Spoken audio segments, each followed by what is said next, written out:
Nandito na sila!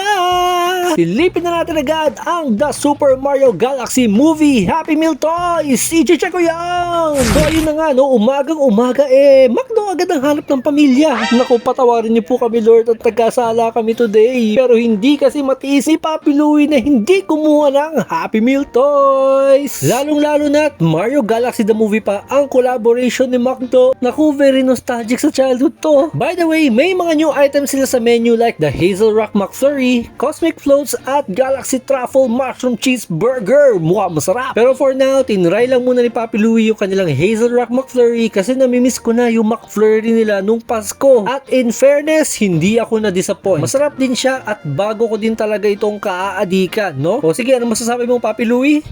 Lasang asteroid.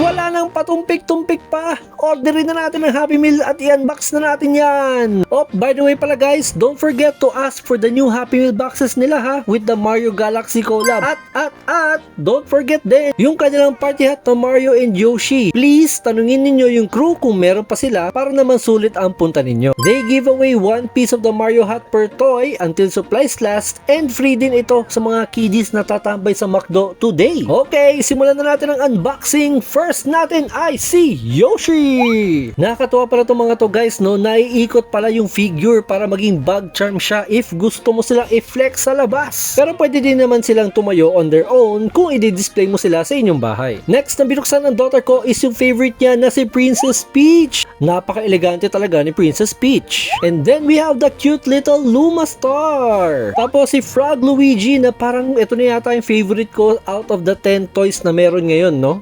Tapos meron tayong all-new Princess Rosalina na very beautiful like my daughter. Tapos si Toad naman mukhang nagmimina pa sa bundok, no? Then meron tayong Bowser and Bowser Jr. combo. Napaka-cute! And lastly, ang kontrabida nating si Bowser Jr. at yung ating bida na si Mario. So ayun lang sa ngayon guys. Try to collect all the 10 toys. Sure akong hindi kayo magsisisi. And you can also join us sa Anika ng Tokwa group where you can find more anik-anik content at more budol na din para sa inyong mga koleksyon. By the way, lakas din talaga mag-flex itong anak ko eh. Sinabi na agad niya sa damit niya oh. Follow for more anik-anik content. Hanggang sa muli!